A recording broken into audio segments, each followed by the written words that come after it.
Hey guys, welcome back. So this is that place I mentioned in a previous video a few weeks back now, called Billinge. And just over the other side over there is where Billinge Stone Circle is. Now, as I said in that video, can't actually get access to that area. Well, it just reminded me, I actually had a conversation when I was in the hospital a few weeks ago. Apologies, short of breath here, it's quite a steep hill.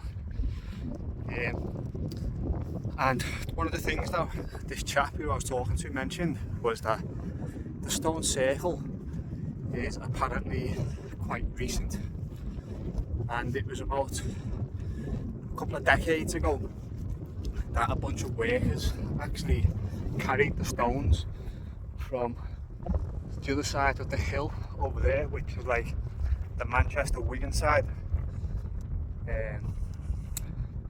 So you got the East Lancs motorway just behind me there, and apparently, yeah, these workers carried these stones up the hill and laid them just behind that tree line over there. I'm walking that way now, and I'm hoping I might be to, who knows, see a gap in a fence or something like that. You know, that's the Welsh mountains over there, as you can see in the background. We've got like the docks over that way, that's Crosby. The little video I made on the beach the other day, that was over there, that's like Formby. And all this region, as far as the eyes can see, was the kingdom of Gwynedd, which is an ancient Brythonic kingdom. Yeah, it's kind of cool. I've got some information coming down the pipeline in the next video. Like I say, there's going to be a big video to end the year, and it's to do with dogs, canines, and we're going to be discussing the findings of canines and domestication and usage of domesticated pets, dogs, more specifically for cattle rearing. Got some nice ponies over here. Actually, I don't know if you can see, but there's mountains in the background over there. You've got like the Peak District and then the Lake District further north. So this is actually a really interesting spot for me, and I never realised it. You know, like British history, come up from Liverpool. You're always taught of like the Beatles, you know, football, music and boxing. That's the three big things in Liverpool. Yeah, I just want to spin this camera around again, just 1 second, stay there please, Taz.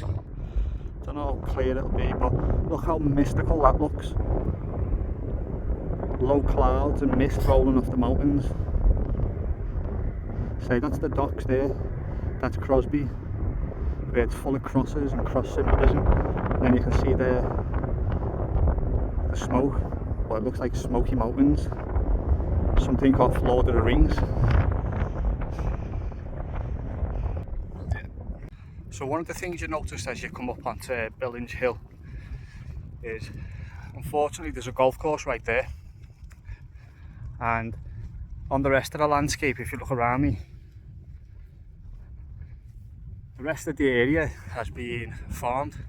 It's got agriculture on there, so you can't even come up here and do like metal detecting without permission and things like that, which is, it's a bit unfortunate really, because given the location of this area, and Taz, come back here mate, something we're going to see in a minute is similar to an older video that I've done pertaining to Up Holland, where there's like an old quarry up here.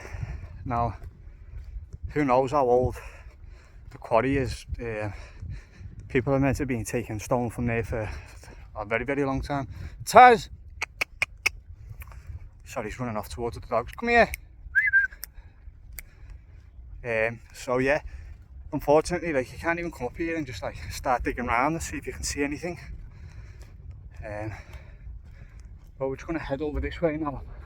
You've got the little monument at the top of the hill there, and we're going to follow this path around and try and get access to the stones around the other side. Whew, out of breath.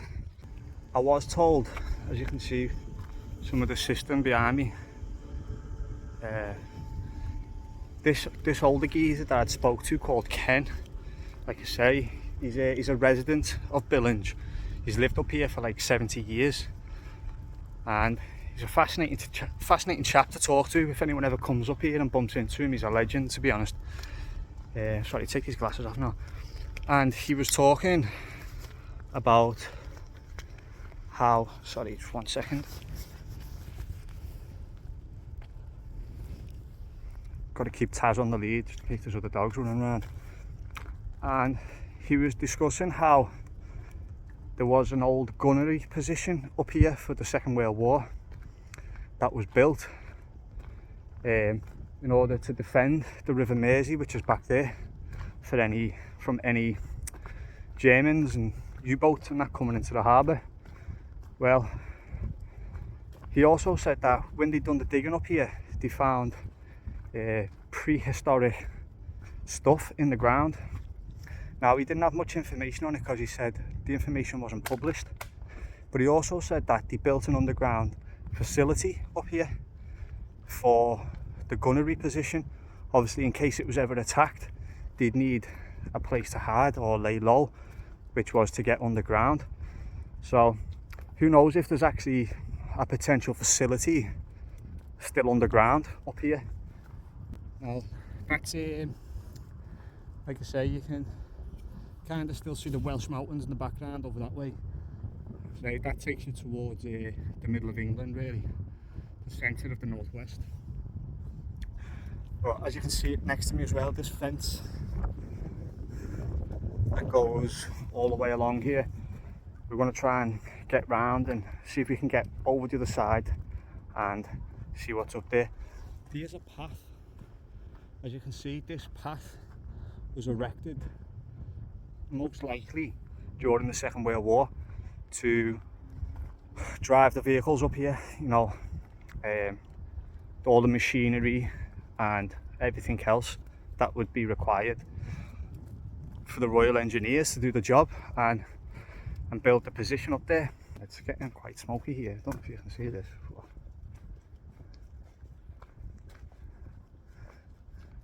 It's a nice solid wall there, and that's a reasonable height for a wall of that kind of stone. Fairly expensive. And then you've got like stone cottages and things like that on the other side of that wall. It's really quite quaint around here, to be honest. Very nice. But we're just heading round now to the Billinge Nature Reserve, see if we can try and get access to these stones. So as you can see there, the site is obviously still very active, as it says, and the security is pretty up to date. Like, this is all quite new fencing. We've got some of the older style fencing here that used to be around, but as you can see, there seems to be like a massive ditch that runs all the way along this side of the, I don't know what you'd call this, a hill. It's not a mountain or anything. There's like some kind of security tower up there. Now, I'm trying not to be Mr. Conspiracy here. Wow, I look really tired.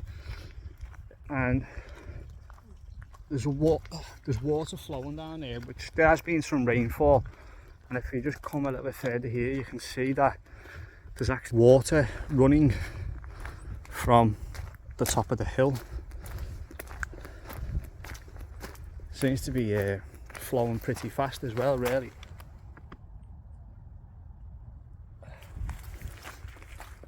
Too sure if that's water being discharged from somewhere within inside the hill. Whatever these are.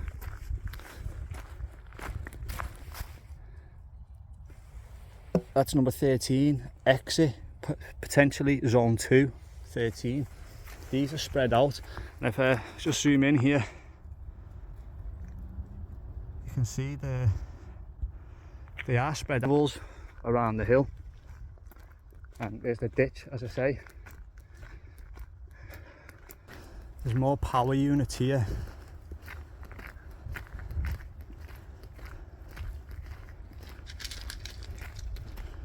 no unauthorised personnel, no smoking, CCTV in operation, which it is. I'll just zoom in through there.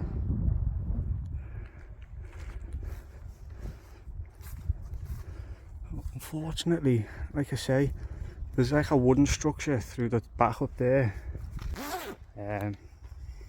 because there's just no way I'm going to be able to get access to the other side of that fence.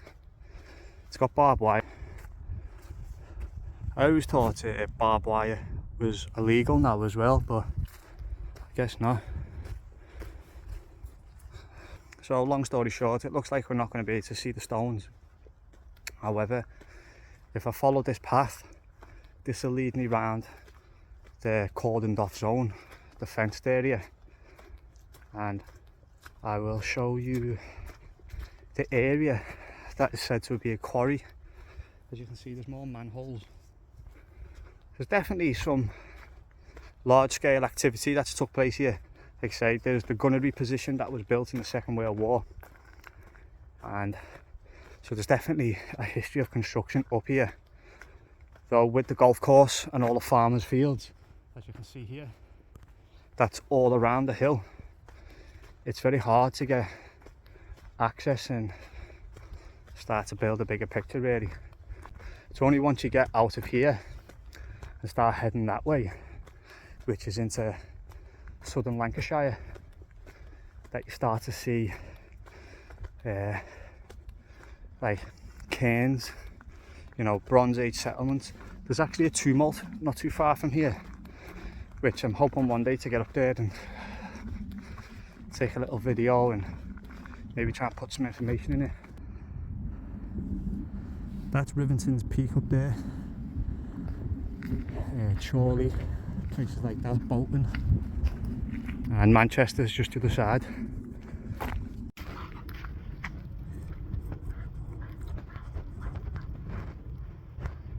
Taz chasing squirrels.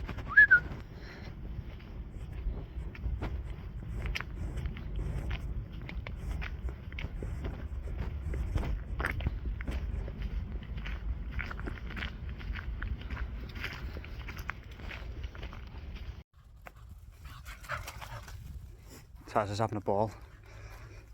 So yeah, we've just done a lap of the Billinge Hill, and unfortunately you can't get access.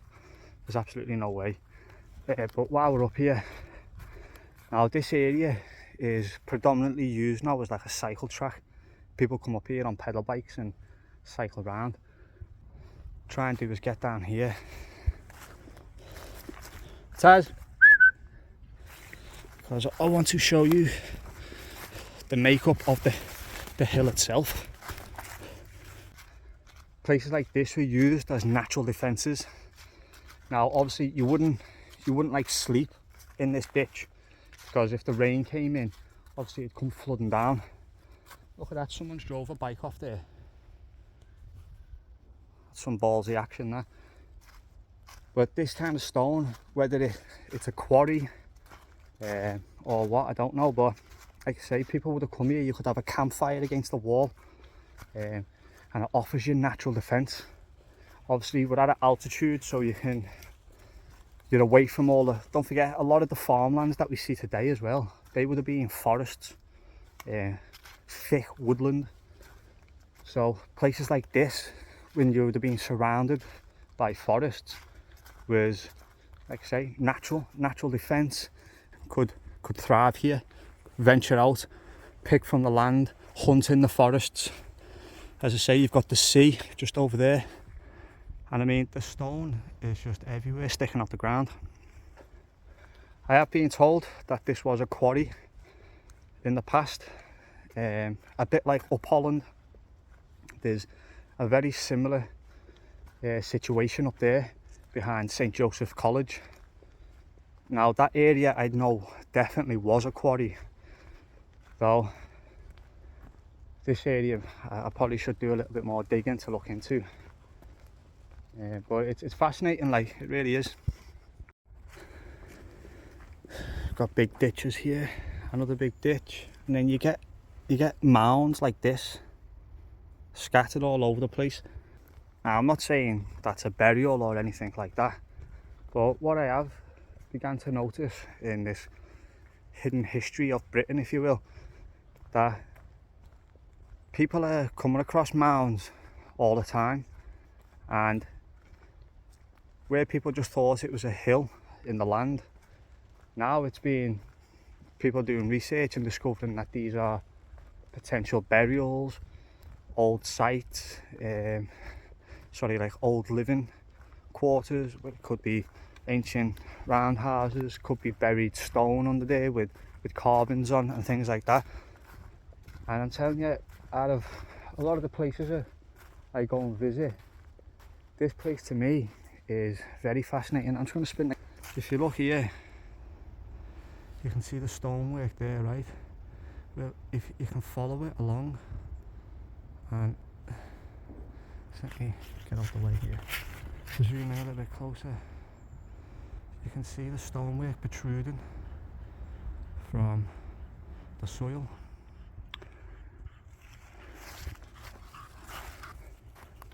And it just makes for a very interesting place.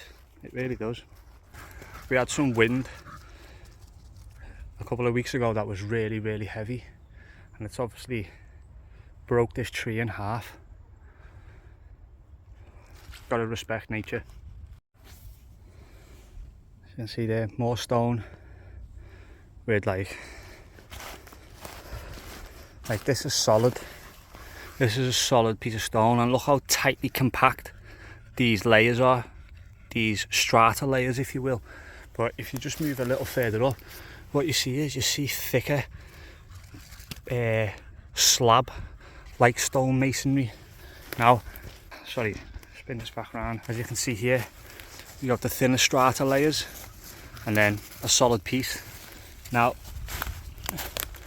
say this stone is everywhere, and I don't want to start making like outlandish claims, because I'm aware that, well, this is more of an American term, but this is somewhat of like a mesa, if that makes sense. It's like a rocky outcrop, so of course there'll be lots of stone. It's just fascinating that it's like different types of stone. Not really a geologist, but you know, it is interesting.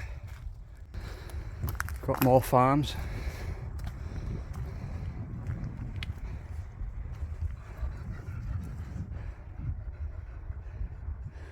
There's actually some trail that way. Once you if you follow this farm around and you pick up get onto the main road, you can pick up a trail that takes you around the other side, and you get some spectacular views over there. Just coming down into another ditch. Now, I've actually come here. And had a picnic. And brought a book with me and just sat here. Now, if you look within the ditch, you've got these solid walls here, and I'm not going to lie, it looks like it's being cut. So one would think, yeah, potentially this is a quarry. So who knows? But again, this is the perfect place if you can imagine yourself as like I wouldn't say hunter-gatherers. But you know, like people who were a bit less fortunate than others, didn't have the finances or anything like that. A place like this is somewhere where you could come, you could get out of the wind and the elements, have a campfire here, and yeah, a campfire here against the wall would produce that double effect. It'd heat the stone of the wall and bounce back onto you. So places like this is in extreme survival situations of the modern time, this is something like this would be ideal. You'd come here, you'd get a fire going, and you'd stay here, get out the elements and stuff like that.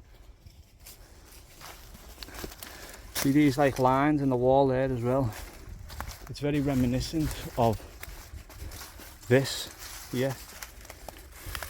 So whether it's just a natural fissure in the rock and it's separated itself, but if you can see the redness on the stone, that is indicative of iron. Like Yeah, iron. Like I say, I've got no... I mean, this tree growing on top of that there. Again, is this natural or not? Who knows? It actually looks like, when you get up close, it actually looks like petrified wood, if I'm being completely honest. Not saying that it is, but certainly very similar to images I've seen of petrified wood. Right, I'm gonna have to climb myself back out of here. Oof. This is gonna be fun. All there is leaves and wet mud. We got out of there. Like I say, that's that there. And there's plenty of these like little, almost like pits scattered around on top of the hill. There's another one just here. And sometimes when you're walking around you see like really sharp cut stone. So again, I can understand this being a quarry, I really can, but at the same time I don't know how old the quarry in this area was. There's certainly some signs of mineral wealth in some of the stone, and its location is it's brilliant. You can see all the way to the sea.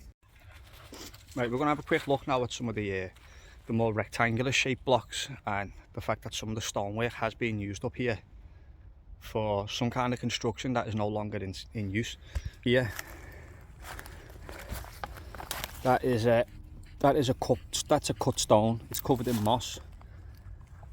It's got smaller and other rectangular cut stones here, also covered in moss. And as you can see, there's trees on top of it, along with a lot of earth. There's another cut block just there. Now if you follow the path this way for a moment,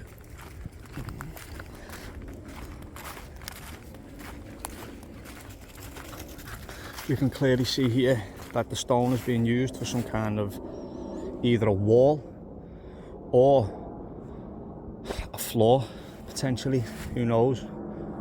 But this stuff seems to be a lot finer, almost polished stone. There's lots of it, as you can see, it's being piled on top of one another. We've got trees that are 60 foot, 50 foot high growing out of it.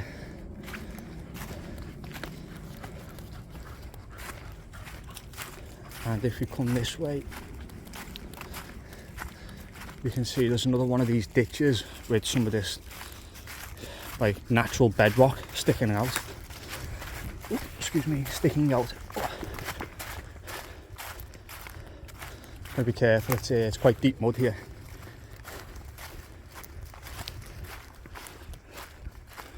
You can see here more of that bedrock sticking out with the earth piled on top.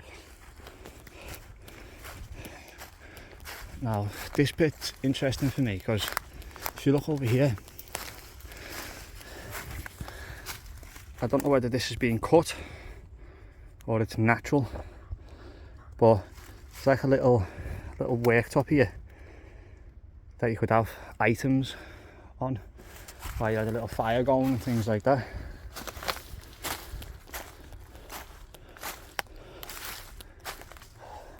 This now, 1 second. And to be honest, that's pretty much it. Sounds like someone firing guns over there. So the aim was to come up here and try and see the stones. Unfortunately that wasn't possible. So we looked at some of the standing stones, that is. So we've looked at some of the stones that you can find laying about. Which, oh mate, I need to start running again. As I mentioned at the start, the chap in the hospital mentioned to me that he believed the stones were carried up here by construction workers, and they're not actually like standing stone kind of stones.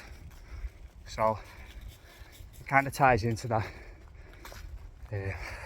Alright mate, Taz, come here.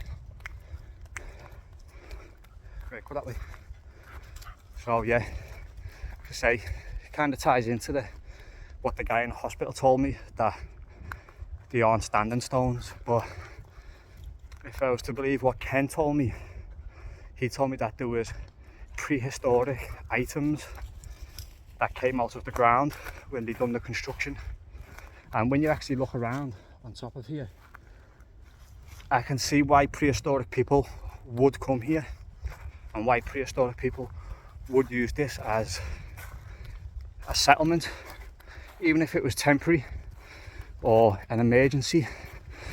And like I say, if there was forests all around, not farms, then there'd have been an abundance of food, and obviously with food back then came clothing, all of the above. So it's actually a very fascinating site. I've not been able to find any information on an excavation that took place when they done the gunnery position, so it's all kind of up in the air and just kind of left to guess a little bit. But yeah, fascinating place. If we keep walking this way, and I'll fast forward us there. Like I say, see all the way to Wales from here. If you go round the backside there, you can see all the way to as far as the Bowlands of Lancashire. See all the way to Rivington's Pike. You can see the Peak District over there and into Middle England. Obviously we can only see so far, but yeah, so this was once the king of Gwynedd, which was a Welsh Brythonic kingdom. Now, I get into a lot of debate. I say a lot of debate. I try and have conversation, but it always seems to descend into madness on a certain group about Welsh British history, and why I fully agree and support that the Welsh are the ancient Brits. What's constantly overlooked, I find, on that group is the fact that there's more ancient British blood in England than there is in Wales. And you'd be like, what? How's that possible? Well, Wales got, well, they say England, the Saxons came to England, and you had the older theory of the Saxons conquering the lands of England. They come into Wessex, spread out, and they were fighting with the Danes and all this kind of stuff, as we know. However, there's no evidence of Anglo-Saxon conquest in England. There just isn't. So it's believed that there was migrants came over, and there was a large immigration of waves of people from the continent, from the Saxony region of Denmark and northern Germany and places like that. Now, what's fascinating about that is actually those areas are intimately linked if you believe the British Trojan hypothesis, then these regions are intimately linked with England anyway. Now, if there was no invasion and these people came and settled, and then it was later on that these peoples started having conflict with the British kings, if you will. So how can we say, we can look at it like this, say there was thousands of these migrants came over, they occupied lands, they started staking claim to farmsteads, started terrorising, started dominating the local populace, which then in turn forced the kings of Britain at the time, and this takes us into Tudrig and Arthur and can I get past here? And the Pendragons and all this kind of stuff, uniting to try and defend the lands of Britain, which eventually was conquered and only parts of Britain remained independent. Scotland, Wales, places like that. Well, this area, known as, like I say, Gwynedd or Gwynedd, I'm not sure how you pronounce it, to be fair, because I don't speak Welsh, but like if you say David, I've heard people say David, as if like you start with the D, but the final D becomes like a TH, David. Not too sure, but this area of Gwynedd, or Gwynedd back in the day, this area held out a lot longer than the southeast of England. And in actual fact, I've seen some people believe that parts of South Wales was overrun before part of England. So it's a very nuanced argument and debate that can be had on that. And unfortunately, every time I try and reach out to people to try and find what their definitions of English is, it seems to be met with a bit of hostility, as if I'm anti-British. You get called, and I've said this in the past, an English hack and stuff like that. Actually, I've had people challenging me. Someone challenged me last night on my service, claiming that I never served in the British forces, which, you know, people can... conspiracies run rife on the internet, to tell you that. But yeah, so this area is actually part of ancient Britain, when part of England were under the yoke of foreign invasion, foreign forces. Doesn't make it any more special or any less special, it just is what it is. But one of the things that constantly comes to light, as I say, is the fact that it seems that in some people's minds, the only ancient British to survive blood and British stock, if you will, is in Wales, which it couldn't be further from the truth. The latest studies that I've come across was it's around 70% ancient R1B blood in Wales, and yet it's in the high 60s in England. So if you chopped off the southeast of England and just focused on the north, that percentage would probably rise. And then Scotland and Ireland had a higher percentage than Wales. Well, this area of England is closer to Scotland and Ireland, and it has ancient historic ties to these regions. And even today is known as, well, Liverpool is known as the capital of Wales and the capital of Ireland to some people. So just show you that beautiful sunset, and where's the moon? There it is. If I can just zoom in. There we go. Pretty beautiful, eh? Well, I've got to get Taz on his lead because here comes dogs. Well, I just had a little chat with a lovely fella back there called Keith. And he's a metal detectorist, and he's been telling me about some fascinating things. He actually found a Tène brooch in South Wales. Now, if anyone knows, the Tène is a tribe that has been discussed on my Celtic video, the Western Celts video, where the Tène and the Hastelt are well known and believed to have been almost like epicenters of Celtic culture that expanded.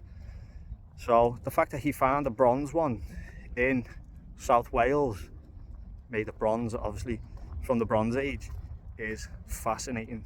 That is extremely fascinating.